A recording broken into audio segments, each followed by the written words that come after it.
Hi, welcome back to my YouTube channel. ನಾನು Gayi Chethu. So ಇವಾಗ ನಾವು ಮೂರನೇ ಅತ್ತೆ ಮನೆಗೆ ನೆನ್ನೆನೇ ಬಂದ್ವಿ. ನೆನ್ನೆಲ್ಲ ಏನು ವ್ಲಾಗೆಲ್ಲ ಮಾಡೋಕ್ಕಾಗಿಲ್ಲ. ಊಟ ಮಾಡಿ ಸುಸ್ತಾಗಿತ್ತು ಅಂತ ಹಂಗೆ ಮಲ್ಕೊಬಿಟ್ವಿ. ಇದು ನೆಕ್ಸ್ಟ್ ಡೇ ಈವ್ನಿಂಗ್ ಆಗಿದೆ.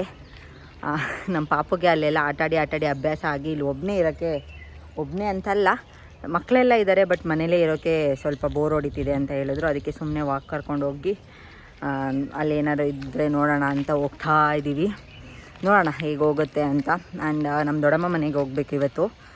ಸೊ ನೋಡೋಣ ಬನ್ನಿ ಹೇಗೆ ಹೋಗುತ್ತೆ ಅಂತ. ಆ್ಯಂಡ್ ಯಾರೆಲ್ಲ ಇನ್ನೂ ನನ್ನ ಚಾನಲ್ನ ಸಬ್ಸ್ಕ್ರೈಬ್ ಆಗಿಲ್ಲ, ಪ್ಲೀಸ್ ಸಬ್ಸ್ಕ್ರೈಬ್ ಆಗಿ. ಆ್ಯಂಡ್ ಪಕ್ಕದಲ್ಲೇ ಕಾಣೋ ಬೆಲ್ಲೈಕನ್ನ ಕ್ಲಿಕ್ ಮಾಡಿ. ಆ್ಯಂಡ್ ಈ ವಿಡಿಯೋ ಇಷ್ಟ ಆದರೆ ಗೊತ್ತಲ್ಲ, ಲೈಕ್ ಮಾಡಿ, ಶೇರ್ ಮಾಡಿ, ಕಾಮೆಂಟ್ ಮಾಡಿ. ಬನ್ನಿ ವಿಡಿಯೋ ಶುರು ಮಾಡೋಣ. ಹಾಯ್. ಅವ್ರಿಗೆ ಪಾಪ ಮನೇಲೇ ಇದ್ದು ಬೋರ್ ಹೊಡೆದೋಗ್ಬಿಟ್ಟಿದೆ. ಗೇಟ್ ಹಾಕ್ಬಿಟ್ರೆ ಒಳಗಡೆಯಿಂದ ಹೊರಗಡೆ ಎಲ್ಲೂ ಬಿಡಲ್ಲ. ಸೊ ಹಾಗಾಗಿ ಅವನ್ನ ಬಾ ಹೋಗೋಣ, ದೂರ ಹೋಗೋಣ, ಬಾ ದೂರ ಹೋಗೋಣ ಬಾ ಅಂತ ಹೇಳ್ತಾನೆ ಇರ್ತಾರೆ. ಸೊ ಹಾಗಾಗಿ ಕರ್ಕೊಂಡು ಹೋಗ್ತಾ ಇದ್ದೀನಿ. ನೋಡೋಣ ಬನ್ನಿ. ಬೇಬಿ ಚಿರು, ಏನು ಬೇಕು?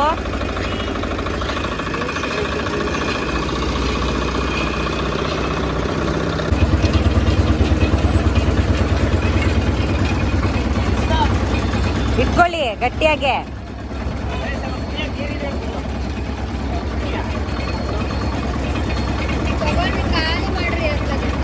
ಆ್ಯಂಡ್ ನೈಟೇ ನಾವು ನಮ್ಮ ದೊಡ್ಡಮ್ಮ ಮನೆಗೆ ಬಂದ್ವಿ. ಅಂದರೆ ನಮ್ಮಮ್ಮ ಇದ್ದಾರಲ್ಲ, ಅವರು ಅಕ್ಕ, ಇವರೇ ಎಲ್ಲರಿಗಿಂತ ದೊಡ್ಡವರು ನಮ್ಮ ಮನೇಲಿ. ಇದು ನಮ್ಮ ಅಜ್ಜಿ.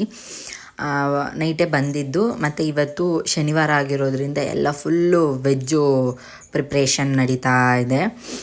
ನಾನು ಬಂದಿದ್ದೀನಿ ಅಂತ ಎಲ್ಲ ಪ್ರಿಪ್ರೇರ್ ಮಾಡ್ತಾ ಇದ್ದಾರೆ. ಆ್ಯಂಡ್ ನಮ್ಮ ಅತ್ತೆಯರು ಎಲ್ಲ ಇಲ್ಲಿಗೆ ಬರ್ತಾರೆ. ಸೊ ನಮ್ಮ ಪಾಪಗೆ ಒಂದು ಹತ್ರ ಕೂರಿಸ್ಬಿಟ್ಟು ನಮ್ಮ ಪಾಡಿಗೆ ನಾವು ಕೆಲಸ ಎಲ್ಲ ಮಾಡ್ಕೊತಾ ಇದ್ವಿ.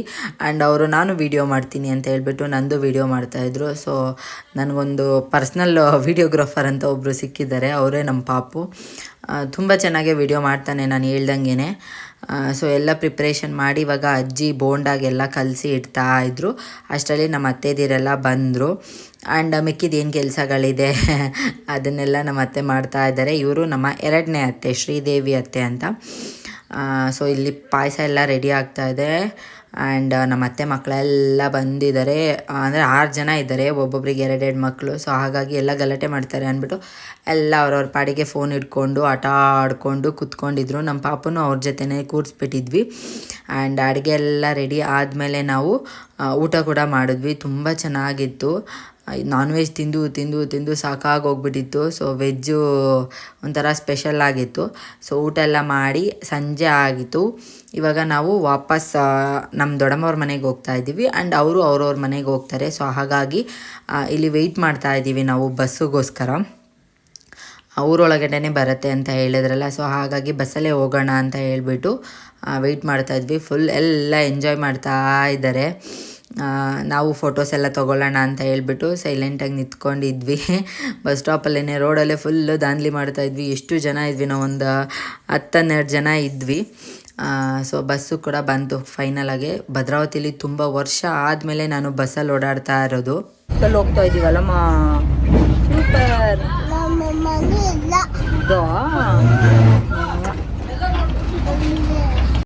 ಇವಾಗ ಬಸ್ ಸ್ಟಾಪಲ್ಲಿ ಇಳಿದು ಆಟೋದಲ್ಲಿ ಅಜ್ಜಿ ನನ್ನ ಕರ್ಕೊಂಡೋಗಿ ಇನ್ನೊಬ್ಬರು ದೊಡ್ಡಮ್ಮವ್ರ ಮನೇಲಿ ಬಿಡ್ತಾರೆ. ನಮ್ಮ ಅತ್ತೆದಿರೆಲ್ಲ ಅವ್ರವ್ರ ಮನೆಗೆ ಹೋದರು. ಆ್ಯಂಡ್ ಮತ್ತೆ ವಿಡಿಯೋ ಕಂಟಿನ್ಯೂ ಮಾಡೋಕ್ಕೆ ಆಗಿಲ್ಲ, ನನಗೆ ತುಂಬ ಸುಸ್ತಾಗಿತ್ತು. ಇದು ನೆಕ್ಸ್ಟ್ ಡೇ ಸಂಡೇ ಮತ್ತೆ ವ್ಲಾಗ್ನ ಕಂಟಿನ್ಯೂ ಮಾಡ್ತಾ ಇದ್ದೀನಿ. ಇವತ್ತು ಮತ್ತೆ ನಾನ್ ವೆಜ್ಜು. ನಮ್ಮ ದೊಡ್ಡಮ್ಮ ಇವರು ಒಂಥರ ಫೇವ್ರೇಟ್ ಅಂತಲೇ ಹೇಳ್ಬೋದು. ಅವರು ನನಗೋಸ್ಕರ ನಾನ್ ವೆಜ್ ಪ್ರಿಪ್ರೇಷನ್ ಮಾಡ್ತಾ ಇದ್ದಾರೆ. ಸೊ ನಾನು ಹಾಗೆ ಸುಮ್ಮನೆ ಕ್ಲಿಪ್ ತೊಗೊತಾ ಇದ್ದೆ. ಬಿಕಾಸ್ ಇವ್ರದ್ದೊಂಥರ ಡಿಫ್ರೆಂಟ್ ಅಡುಗೆಗಳು ತುಂಬ ಟೇಸ್ಟಾಗಿರುತ್ತೆ.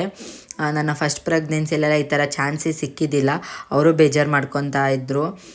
ಎಲ್ಲ ಹೆಣ್ಮಕ್ಳು ಅಂದರೆ ನಮ್ಮ ಅಕ್ಕ, ನನ್ನ ತಂಗಿ ಒಬ್ಳಿದ್ದಾಳೆ, ನಮ್ಮ ದೊಡ್ಡಮ್ಮವ್ರ ಮಗಳು.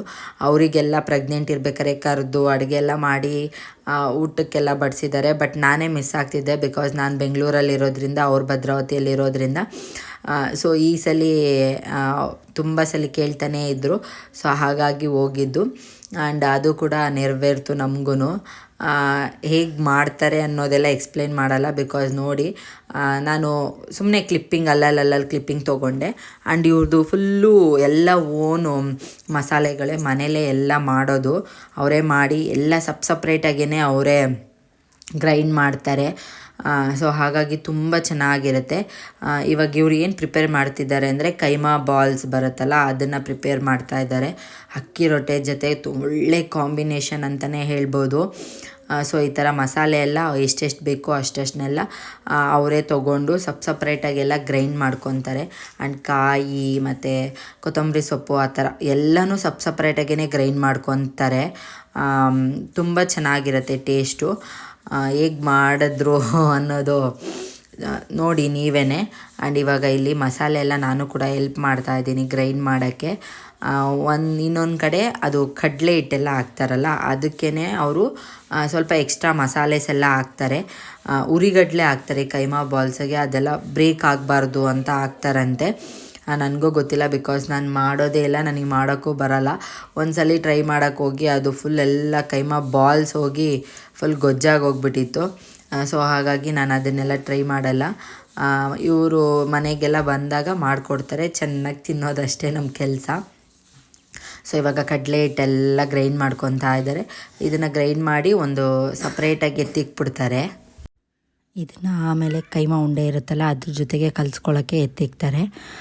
ಎಲ್ಲನೂ ಅಂದರೆ ಎಷ್ಟು ಕ್ವಾಂಟಿಟಿ ಬೇಕೋ ನೋಡಿ ಅಷ್ಟು ಕ್ವಾಂಟಿಟಿನೂ ಇವಾಗ ಗ್ರೈಂಡ್ ಮಾಡ್ಕೊತಾ ಇದ್ದಾರೆ. ಅದ್ರ ಜೊತೆಗೆ ಸ್ವಲ್ಪ ಚಕ್ಕೆ ಲವಂಗ ಹಾಕ್ತಾಯಿದ್ದಾರೆ. ಆ್ಯಂಡ್ ಆಲ್ರೆಡಿ ಈರುಳ್ಳಿ, ಟೊಮ್ಯಾಟೊ ಮತ್ತು ಏನು ಬೆಳ್ಳುಳ್ಳಿ ಇದೆಯಲ್ಲ ಅದನ್ನೆಲ್ಲ ಫ್ರೈ ಮಾಡಿ ಹಾರಕ್ಕಿಟ್ಟಿದ್ರು, ಅದನ್ನು ಕೂಡ ಇವಾಗ ಸಪ್ರೇಟಾಗಿ ಗ್ರೈಂಡ್ ಮಾಡ್ಕೊತಾರೆ. ಇದ್ರ ಸ್ಪೆಷಾಲಿಟಿನೇ ಹಂಗೆ ಅವ್ರು ಮಾಡೋದು, ಎಲ್ಲನೂ ಅಷ್ಟೇ ಸಪ್ರೇಟಾಗಿಯೇ ಗ್ರೈಂಡ್ ಮಾಡ್ಕೊತಾರೆ ಅವರು. ಇವಾಗ ಗ್ರೈಂಡ್ ಮಾಡಿ ಆಲ್ಮೋಸ್ಟ್ ಖಾರ ಎಲ್ಲ ಒಂದರಲ್ಲೇ ಇವಾಗ ಮಿಕ್ಸ್ ಮಾಡ್ತಾರೆ. ಎಷ್ಟು ನುಣ್ಣಗೆ ರುಬ್ಬಿರ್ತಾರೆ ಅಂದರೆ ಫುಲ್ಲು ನೈಸ್ ಗಂಧ ಇದ್ದಂಗೆ ಇರುತ್ತೆ ಖಾರ ಎಲ್ಲ, ಅಷ್ಟು ನೈಸಾಗಿ ರುಬ್ಬಿರ್ತಾರೆ. ನೀವೇ ನೋಡ್ತಾ ಇರ್ಬೋದು, ಅವರು ಮಾಡಿ ಕೂಡ ತೋರಿಸಿದ್ರು, ಅಷ್ಟು ನೈಸಾಗಿರುತ್ತೆ. ಇವಾಗ ಇದನ್ನು ಮಿಕ್ಸ್ ಮಾಡಿ ಇದನ್ನು ಎತ್ತಿಕ್ಬಿಟ್ರೆ ಆಯಿತು. ಆ್ಯಂಡ್ ಇದ್ರ ಜೊತೆಗೆ ಕೈಮಾ ಉಂಡೆ ಜೊತೆಗೆ ಮಟನ್ ಸಾಂಬಾರು ಕೂಡ ಮಾಡ್ತಾ ಇದ್ದಾರೆ. ಆ್ಯಂಡ್ ಇವಾಗ ಕೈಮಾ ಆಲ್ರೆಡಿ ಅಂಗಡಿಯಿಂದ ಬರ್ಬೇಕಾದ್ರೆ ಸ್ವಲ್ಪ ಕಟ್ ಮಾಡಿಸ್ಕೊಂಡು ಬಂದಿರ್ತಾರೆ. ಆದ್ರೂ ಒಂದ್ಸಲಿ ಇಲ್ಲಿ ಮನೆಗೆ ತೊಗೊಂಡು ಬಂದು ಮಿಕ್ಸಿಗೆ ಹಾಕಿ ಅದನ್ನು ಸ್ವಲ್ಪ ಗ್ರೈಂಡ್ ಮಾಡಿ ಈ ಥರ ತರಿ ಇಲ್ದಲೆ ಸ್ವಲ್ಪ ನೈಸಾಗಿ ಕೂಡ ರುಬ್ಕೊತಾರೆ. ಆವಾಗ ಉಂಡೆ ಕಟ್ಟೋಕ್ಕೆ ಈಸಿ ಆಗತ್ತಂತೆ. ಸೊ ಹಾಗಾಗಿ ಇವಾಗ ಅದನ್ನೆಲ್ಲ ರುಬ್ಕೊತಾ ಇದ್ದಾರೆ. ಆ್ಯಂಡ್ ಇನ್ನೊಂದೇನೆಂದರೆ ಕೈಮಾ ಉಂಡೆ ಜೊತೆ ಈ ಥರ ಎಕ್ಸ್ಟ್ರಾ ಪೀಸ್ಗಳು ಬೋನ್ ಪೀಸ್ಗಳಿರುತ್ತಲ್ಲ ಅದನ್ನು ಕೂಡ ಹಾಕ್ತಾರೆ. ಟೇಸ್ಟು ಚೆನ್ನಾಗಿರತ್ತಂತೆ. ಸೊ ಹಾಗಾಗಿ ಇವಾಗ ಎಲ್ಲ ರುಬ್ಕೊತಾ ಇದ್ದಾರೆ. ಆ್ಯಂಡ್ ಇನ್ನೊಂದು ಸೈಡು ಮಟನ್ ಸಾರಿಗೆ ಕೂಡ ಒಗ್ಗರಣೆ ಹಾಕಿ ಇಟ್ಟಿದ್ದಾರೆ. ಇದಕ್ಕೂ ಅಷ್ಟೇ ಏನು ಸೇಮು ನಾವು ಖಾರ ರುಬ್ಕೊಂಡಿದ್ವಲ್ಲ ಅದೇ ಮಸಾಲೆನೇ ಇದಕ್ಕೂ ಕೂಡ ಹಾಕ್ತಾಯಿದ್ದಾರೆ. ಇದನ್ನು ಒಂದು 2-3 ವಿಷಿಲ್ ಕುಕ್ಕರಲ್ಲಿ ವಿಷಿಲ್ ಹೊಡ್ಸ್ಕೊಂಡು ಆಮೇಲೆ ಪಾತ್ರೆಗೆಲ್ಲ ಮಸಾಲೆ ಹಾಕಿ ಬೇಯಿಸ್ತಾರೆ. ಯಾಕಂದರೆ ಮಟನ್ ಬೇಯೋದು ಸ್ವಲ್ಪ ಲೇಟ್ ಆಗುತ್ತಲ್ಲ, ಸೊ ಹಾಗಾಗಿ. ಆ್ಯಂಡ್ ಅವ್ರ ಮನೆ ಒಳಗಡೆ ಮಟನ್ ಸಾಂಬಾರೆಲ್ಲ ಮಾಡಲ್ಲ. ಸೊ ಹಾಗಾಗಿ ಈ ಥರ ವರಂಡ ಇದೆ, ಅಲ್ಲಿ ಈ ಥರ ಗ್ಯಾಸ್ ಇಟ್ಕೊಂಡು ಮಾಡ್ತಾ ಇದ್ದಾರೆ. ಆ್ಯಂಡ್ ಇನ್ನೊಂದು ಸೈಡು ಆಲ್ರೆಡಿ ಕೈಮಾ ಉಂಡೆಗೆ ಮಸಾಲೆ ಎಲ್ಲ ಹಾಕಿ ಇಟ್ಟಿದ್ದಾರೆ. ಇವಾಗ ಅದು ಏನು ರುಬ್ಕೊಂಡಿದ್ರಲ್ಲ ಅದಕ್ಕೆ ಕಡಲೆ ಹಿಟ್ಟನ್ನು ಹಾಕ್ಕೊಂಡು ಚೆನ್ನಾಗಿ ನಾದ್ತಾರೆ. ಆವಾಗ ಉಂಡೆ ಎಲ್ಲ ಈಸಿಯಾಗಿರುತ್ತೆ ಆ್ಯಂಡ್ ಒಡೆದೋಗಲ್ಲ, ಬೇಯಬೇಕಾದ್ರೆ ಒಡೆದೋಗಲ್ಲ ಅಂತ ಈ ಥರ ಮಾಡ್ತಾರಂತೆ. ಎಷ್ಟು ಕಡಲೆ ಹಿಟ್ಟು ಬೇಕು ಅನ್ನೋ ಕ್ವಾಂಟಿಟಿ ನೋಡಿಕೊಂಡು ಹಾಕ್ತಾರೆ. ಸೊ ಈ ಥರ ಎಲ್ಲ ಚೆನ್ನಾಗಿ ಮಿಕ್ಸ್ ಮಾಡಿಕೊಂಡು ಆಮೇಲೆ ಉಂಡೆ ಕಟ್ಕೋಬೇಕಂತೆ. ನಾನು ಇದನ್ನೆಲ್ಲ ನೋಡ್ಕೊತಾ ಇದ್ದೆ, ಬಿಕಾಸ್ ನಮ್ಮ ಮನೇಲೆಲ್ಲ ಮಾಡಲ್ಲ. ನನಗಂತೂ ಮೊದಲೇ ಬರಲ್ಲ. ಒಂದ್ಸಲ ಟ್ರೈ ಮಾಡಿದ್ದೆ, ಬಟ್ ಅದು ಫುಲ್ಲೆಲ್ಲ ಒಡೆದೋಗ್ಬಿಟ್ಟಿತ್ತು. ಸೊ ಹಾಗಾಗಿ ಸೊ ನೋಡಿ ಆಲ್ರೆಡಿ ಮಸಾಲೆ ಎಲ್ಲ ಹಾಕಿದ್ದಾರೆ. ಆ್ಯಂಡ್ ಈ ಥರ ಉಂಡೆ ಎಲ್ಲ ಕಟ್ಟಿ ಎಲ್ಲ ಇಟ್ಕೊತಾರೆ. ಸೈಜು ನಮ್ಗೆ ಯಾವ ಥರ ಬೇಕೋ ಆ ಥರ, ಬಿಕಾಸ್ ಅದು ಬೇಯೋದು ಸ್ವಲ್ಪ ಲೇಟ್ ಆಗುತ್ತೆ. ಆ್ಯಂಡ್ ಬೇಯಬೇಕಾದ್ರೆ ಅದನ್ನೆಲ್ಲ ನಾವು ತಿರುಗಿಸೆಲ್ಲ ಹಾಕೋಕ್ಕಾಗಲ್ಲ. ಹಾಗಾಗಿ ಸ್ವಲ್ಪ ಚಿಕ್ಕದಾಗಿ ಮಾಡ್ಕೊಂಡ್ರೇ ಚೆನ್ನಾಗಿರುತ್ತೆ. ಸೊ ಈ ಥರ ಚೆನ್ನಾಗೆ ನಾದಿ ಮಾಡ್ಕೊತಾ ಇದ್ದಾರೆ. ತುಂಬ ಚೆನ್ನಾಗಿರುತ್ತೆ ಟೇಸ್ಟು. ಯಾಕಂದರೆ ನಾನು ತುಂಬ ಸಲ ಮಾಡಿಸ್ಕೊಂಡು ತಿಂದಿದ್ದೀನಿ. ಪ್ರೆಗ್ನೆನ್ಸಿ ಟೈಮಲ್ಲಿ ಇದೇ ಫಸ್ಟ್ ಟೈಮು. ಸೊ ಹಾಗಾಗಿ ಇವಾಗ ನೋಡಿ ಎಲ್ಲ ಉಂಡೆ ಮಾಡಿದಾರಲ್ಲ ಅದನ್ನೆಲ್ಲ ಅದರೊಳಗಡೆ ಬಿಟ್ಟು ಪ್ಲೇಟ್ ಹಾಕಿ ಮುಚ್ಚಿ ಬೇಯಿಸೋದಷ್ಟೇ. ಇದನ್ನೇನು ನಾವು ಕಲಸಂಗಿಲ್ಲ, ಅಳ್ಳಾಡ್ಸಂಗಿಲ್ಲ. ಸೊ ಹಾಗಾಗಿ ನೀಟಾಗಿ ಎಷ್ಟು ಉಂಡೆ ಬೇಕೋ ಅಷ್ಟು ಉಂಡೆ ಮಾಡಿಕೊಂಡು ಒಂದು ಸೈಡಿಂದ ಫುಲ್ಲು ಬಿಟ್ಬಿಡ್ತಾರೆ. ನಮ್ಮದು ಸ್ವಲ್ಪ ದೊಡ್ಡದಾಗೆ ಇಕ್ಕಿದ್ವಿ, ಯಾಕಂದರೆ ನಾನು ಹೋಗಿರೋದು ಆ್ಯಂಡ್ ನಮ್ಮ ಅತ್ತೆಯರು ನಮ್ಮ ಮಾವರೆಲ್ಲ ಬರ್ತಾರೆ. ಸೊ ಹಾಗಾಗಿ ಎಲ್ಲ ಹಾಕಿ ಆ್ಯಂಡ್ ಏನು ಎಕ್ಸ್ಟ್ರಾ ಪೀಸ್ಗಳು ತೊಗೊಂಡಿದ್ವಲ್ಲ ಅದನ್ನು ಅದರೊಳಗಡೆ ಹಾಕ್ತಾಯಿದ್ದಾರೆ. ಹಾಕ್ಬಿಟ್ಟು ಸ್ವಲ್ಪ ಹೊತ್ತು ಮುಚ್ಚಿ ಇಟ್ಟು ಬೇಯಿಸ್ಬಿಟ್ಟು ಆಮೇಲೆ ಅದಕ್ಕೆ ಏನೇನು ಮಸಾಲೆ ಬೇಕೋ ಖಾರದ ಪುಡಿ, ಧನಿಯಾ ಪುಡಿ ಮತ್ತು ಏನೇನು ರುಬ್ಬಿದ್ವಲ್ಲ ಅದನ್ನು ಕೂಡ ಹಾಕ್ತಾಯಿದ್ದಾರೆ. ಇದನ್ನು ಕಲಸಂಗಿಲ್ಲ, ಸುಮ್ಮನೆ ಹಾಕಿ ಬಿಡಬೇಕು ಅಷ್ಟೇ. ಆಮೇಲೆ ಅದೇ ಬೇಯ್ಕೊಳ್ಳುತ್ತೆ. ಆಮೇಲೆ ಚೆನ್ನಾಗಿ ಬೆಂದಮೇಲೆ ತಿರುಗಿಸ್ಬೇಕು. ಸೊ ನೋಡಿ ನೀರೆಲ್ಲ ಹಾಕಿ ಇವಾಗ ಚೆನ್ನಾಗಿ ಬೆಂದಿದೆ. ಅದನ್ನು ಇವಾಗ ಟರ್ನ್ ಮಾಡ್ತಾಯಿದ್ದಾರೆ. ನೋಡಿ ಒಂದು ಉಂಡೆನೂ ಒಂದು ಸ್ವಲ್ಪನೂ ಒಡೆದಿಲ್ಲ. ಸೊ ಹಾಗಾಗಿ ಕೆಲವೊಂದು ಮೆಥಡ್ ಇರುತ್ತೆ ಅದಕ್ಕೆ ಅಂತಲೇ, ಆ ಥರ ಮಾಡಿದ್ರೇ ಚೆನ್ನಾಗಿರುತ್ತೆ. ಸೊ ಇವಾಗ ಏನು ರುಬ್ಕೊಂಡಿದ್ರಲ್ಲ ಮಸಾಲೆನ ಅದನ್ನೆಲ್ಲ ಹಾಕ್ತಾ ಇದ್ದಾರೆ. ಇದೇ ಮಸಾಲೆನೇ ಕೂಡ ಮಟನ್ ಸಾಂಬಾರ್ಗೂ ಹಾಕ್ತಾರೆ. ಸೊ ಹಾಗಾಗಿ ಇದಕ್ಕೆ ಎಷ್ಟು ಬೇಕೋ ಅಷ್ಟನ್ನ ಇಟ್ಟು ಆ್ಯಂಡ್ ಸೌದೆ ಒಲೆಯಲ್ಲಿ ಮಾಡ್ತಿರೋದ್ರಿಂದ ಟೇಸ್ಟ್ ಕೂಡ ಅಷ್ಟೇ ಸೂಪರಾಗಿತ್ತು. ಇದು ಆಲ್ಮೋಸ್ಟ್ ರೆಡಿ ಆಗಿದೆ ಇವಾಗ. ಆ್ಯಂಡ್ ಇನ್ನೊಂದು ಸೈಡು ಮಟನ್ ಸಾಂಬಾರು ಕೂಡ ರೆಡಿ ಆಗ್ತಾ ಇದೆ. ಇದಕ್ಕೆ ಬೆಸ್ಟ್ ಕಾಂಬಿನೇಷನ್ ಅಂದರೆ ಮುದ್ದೆನೂ ಮಾಡ್ತಾರೆ, ಬಟ್ ನಾವು ಯಾವಾಗಲೂ ಪ್ರಿಫರ್ ಮಾಡೋದು ಅಕ್ಕಿ ರೊಟ್ಟಿ. ಸೊ ನೋಡಿ ಎಲ್ಲ ಮಸಾಲೆ ಎಲ್ಲ ಹಾಕಿದಾಯಿತು. ಇದೊಂದು ಕುದ್ದು ಬೆಂದರೆ ಆಲ್ಮೋಸ್ಟ್ ರೆಡಿ ಆಗುತ್ತೆ ಇವಾಗ. ಎರಡೂ ತುಂಬ ಚೆನ್ನಾಗಿತ್ತು. ನಾನಂತೂ ತುಂಬ ಎಂಜಾಯ್ ಮಾಡಿ ತಿಂದೆ. ಆ್ಯಂಡ್ ಅದೆಲ್ಲ ರೆಡಿ ಆಗೋಷ್ಟರಲ್ಲಿ ನಮ್ಮ ಅಕ್ಕ ಅದಕ್ಕೆ ಬೇಕಾಗಿರೋ ಈರುಳ್ಳಿ ಮತ್ತು ಸೌತೆಕಾಯಿ, ನಿಂಬೆಹಣ್ಣು ಅದನ್ನೆಲ್ಲ ಕಟ್ ಮಾಡಿಬಿಟ್ಟು ಫುಲ್ ಚೆನ್ನಾಗಿ ಡೆಕೋರೇಷನ್ ಎಲ್ಲ ಮಾಡಿ ಇಕ್ಕಿದ್ಲು. ಸೊ ಚೆನ್ನಾಗಿತ್ತು.